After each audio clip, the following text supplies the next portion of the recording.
Why are you sleeping on my bed? She woke up with a jolt. Her heartbeat slammed against her chest, and her breath froze the moment she realized where she was lying. Amelia Brooks, a hotel maid who could barely afford bus fare, had fallen asleep on the softest bed she had ever touched in her life. But it wasn't just any bed. It was his bed. Alexander Reed, the coldest billionaire in the city.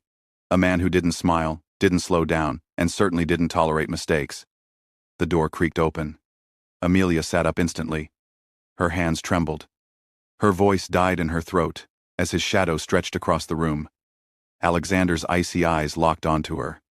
"Why," he asked quietly, "are you sleeping on my bed?" She couldn't speak. He stepped closer, his expression unreadable. Everyone knew Alexander never forgave carelessness. But what he did next shocked even himself. And that's where her story truly began. Before we dive deeper, if you're listening to this, I want to prove my mom wrong. She said I can't hit 1,000 subscribers, and my friends said I'm wasting my time. So please subscribe. Well, let's continue. Amelia Brooks had always moved through life like someone afraid to take up space. She walked quickly, spoke softly, worked endlessly. People passed her every day in the grand halls of the Royal Crest Hotel without remembering her name. But that morning, as she stood trembling in front of Alexander Reed, the billionaire owner of the hotel, she had never felt more visible in her life. She clutched her apron with shaking fingers, her knees nearly buckling. I'm so sorry, sir. I didn't mean to. I was just changing the sheets and—" Her voice cracked. She wished she could disappear between the marble floors. But Alexander didn't interrupt her. That alone was strange. Everyone knew Alexander Reed was a man who lived by precision. Meetings timed to the minute, schedules planned to the second. Emotions locked behind 1,000 walls. No one disrespected his space. No one touched his belongings. And definitely no one crawled into his bed, not even by accident. He stared at her, not with anger, but with something unreadable, something he almost seemed unfamiliar with himself. "Stand up straight," he said quietly. She obeyed instantly. For a long moment, the only sound was Amelia's breathing fast, shallow, embarrassed. She could already hear her supervisor's voice in her head. "You're fired, Amelia. Clean out your locker. We don't tolerate this kind of carelessness." Her entire world depended on this job. Her rent, her mother's medication, everything. Tears stung her eyes. Alexander exhaled, long and slow. "How long were you asleep?" I don't know, maybe a few minutes." She looked down at the floor. It was warm, and the sheets were soft. "I haven't been sleeping well at home and—" She immediately regretted speaking so much. "I'm sorry, that doesn't matter. I'll leave." She started to step back. "Stop," Alexander said. She froze again. He walked past her, running a hand lightly along the bed frame, as if checking to see if anything had been moved out of place. Amelia held her breath. He turned back to her. "I'm not firing you." Her head snapped up. "You're not?" "No." She stared, shocked beyond words. Alexander Reed didn't do mercy. He didn't do exceptions. He didn't even do small talk. Yet here he was, giving her a chance. He studied her face for a moment. Something in her eyes, the exhaustion, the sincerity, the innocence flickered through his expression like a spark trying to break through ice. "You look tired," he said. "I'll work harder," she blurted immediately. "That's not what I asked." She blinked, confused. No one had asked her that in years. Not, "Are you tired?" Not, "Are you okay?" Nothing. "I'm fine," she whispered. "You're lying," he replied. Amelia's cheeks flushed. "I didn't mean—" "It's okay." He stepped away from the bed. "But consider this a warning, not for sleeping on my bed, but for working yourself into the ground." She didn't understand him. Not yet. Alexander walked toward the door like the conversation was over. But then he paused, one hand on the doorknob. "What's your name?" he asked without turning. "Amelia," she whispered. "Amelia Brooks." He nodded once, almost like he wanted to remember it. "Go home early today, Amelia." Her mouth fell open. "But my shift—" Tell your supervisor I instructed it. She'll listen. Then he left. The door clicked shut behind him. Amelia sat on the edge of the bed, still stunned. For a moment, she allowed herself to breathe. She pressed her hands to her face, whispering, "What just happened?" She wasn't the only one asking. Across the hallway, George Alexander's butler and the closest thing he had to a friend leaned against the wall, watching his boss walk away. "You're acting strange," George said as Alexander approached. "I'm acting normal," Alexander replied. George raised an eyebrow. "Normal? You just let a maid nap in your bed. The last person who touched your pillows got reassigned to the basement laundry for a month." Alexander ignored him and kept walking. George followed. "You felt something, didn't you?" Alexander stopped mid-step. "Don't be ridiculous. Then explain why you didn't fire her." Alexander opened his mouth, but nothing came out. He couldn't explain it. He didn't understand it. But Amelia's face, tired, scared, but full of honesty, had unsettled something inside him. Something warm. Something he didn't allow himself to feel. He straightened his shoulders. "Drop it, George." But George only smiled knowingly. "Of course, sir." That evening, Amelia stepped out of the hotel into the soft breeze, still shaken from the encounter. She wrapped her arms around herself and looked up at the sky. "What would you do if this happened to you?" she whispered. "Would you trust a man like him? A man who can end your life with one decision?" She didn't have answers. But as she walked home, replaying his voice in her head, she couldn't deny the truth. For the first time in years, someone had looked at her like she mattered. And that single moment had already started changing everything. Alexander Reed had controlled every part of his life with terrifying precision. He didn't believe in accidents, and he certainly didn't believe in emotions. But ever since the moment he found Amelia sleeping peacefully in his bed, something inside him refused to stay silent. He told himself it was nothing. He told himself she was just another employee. He told himself he simply did the reasonable thing. But his mind kept drifting back to her tired eyes, her trembling hands, the quiet dignity she carried even while terrified. And the more he tried to push her out of his thoughts, the louder the feeling grew. Even George noticed the shift. "Sir," the butler said as he placed tea on the table, "you've stared at that window for 20 minutes. What exactly are you looking for?" Alexander blinked, caught off guard. "Nothing." George smirked. "Mm-hmm. And I suppose the nothing has brown eyes and apologizes too much?" "George," Alexander warned. But George only chuckled and walked away. Meanwhile at the hotel, Amelia moved through her shift with a kind of fragile awareness. The other maids whispered as she passed. "That's the one," one murmured. "She slept in his bed," another said wide-eyed. "I heard he's obsessed with her now." "No way, he doesn't even look at people like us." Amelia kept her head down. Gossip was dangerous. She couldn't afford problems. She needed this job. But around noon, as she was restocking towels, she felt someone watching her. She turned and found the gardener, a tall, broad-shouldered man named Liam, smiling at her. "You okay?" he asked gently. She nodded slowly. "Just tired." "You look like you're dealing with a lot. If you ever want to talk—" "She's working!" a voice snapped from behind. Amelia jumped. She knew that voice. Everyone did.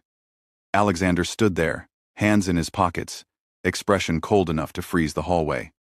Liam stepped back politely. "Sorry, Mr. Reed. I didn't mean—" "You didn't," Alexander said, "but she has tasks to complete."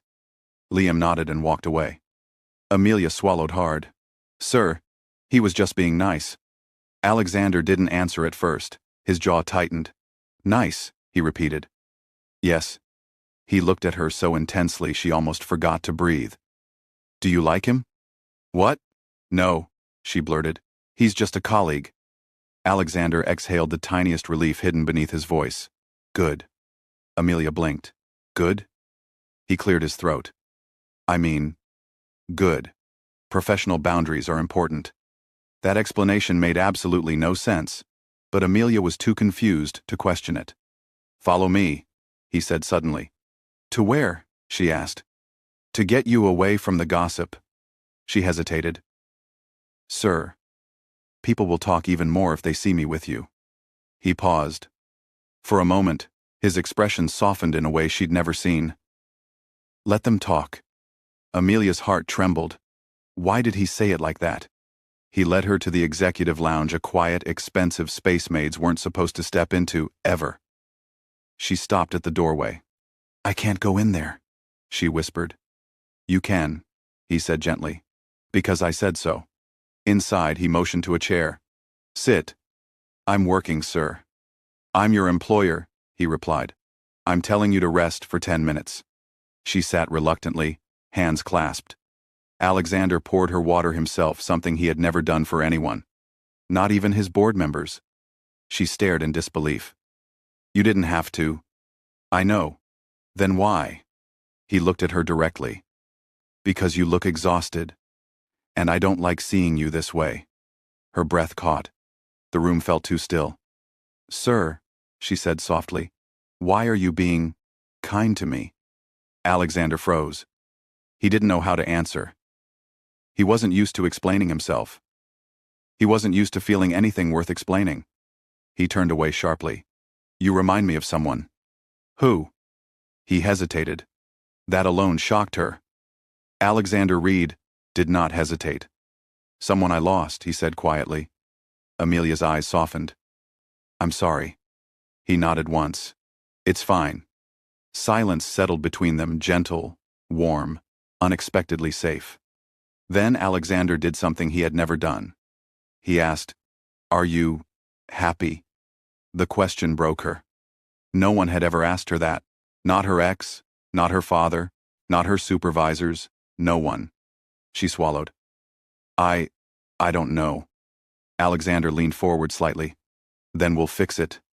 "We?" she whispered. He froze again, realizing what he'd said, then looked away, as if embarrassed. But Amelia saw something she never expected: vulnerability. The great Alexander Reed, the man made of rules and ice, was cracking. As she stood to leave, she said softly, "Sir, thank you. I don't know why you care. But thank you." She walked out.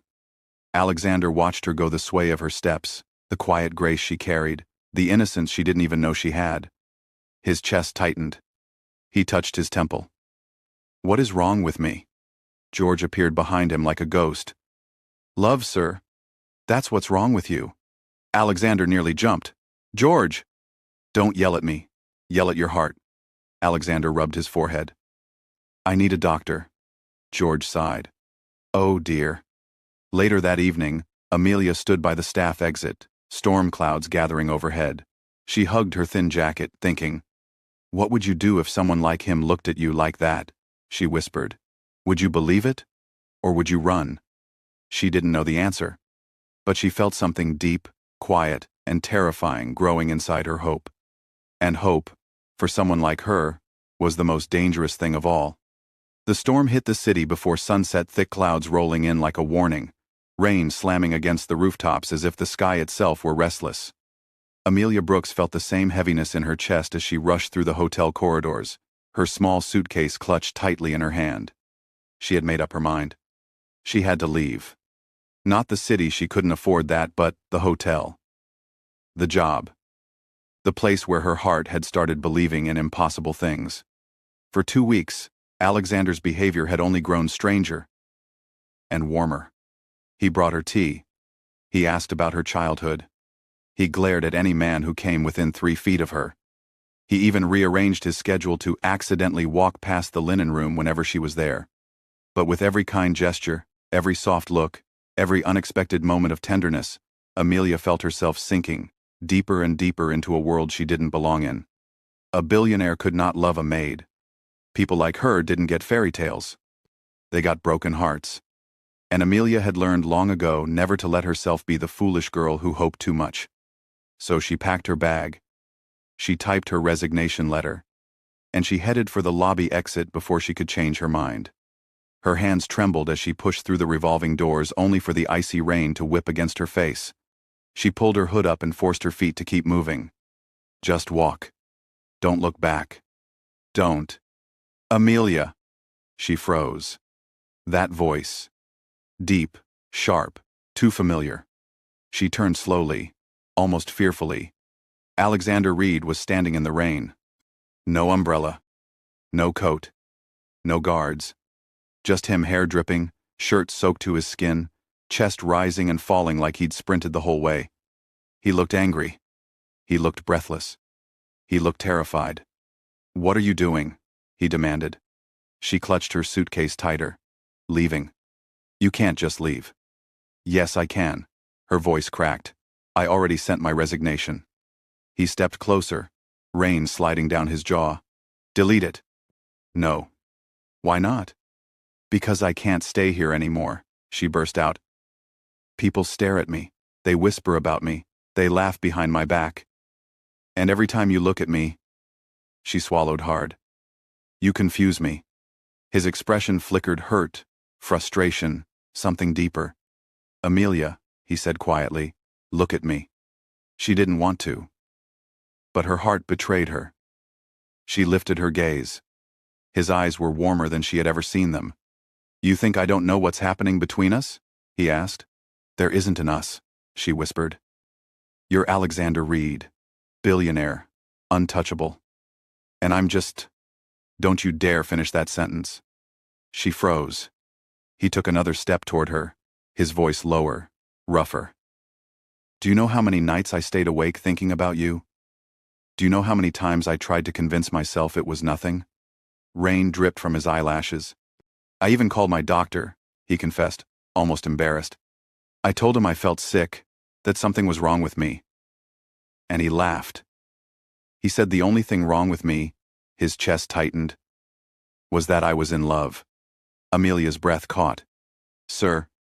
Alexander," he corrected. "If you're going to break my heart, at least use my name." Her lips trembled. "Why are you saying this?" "Because you're running away from a place where you belong."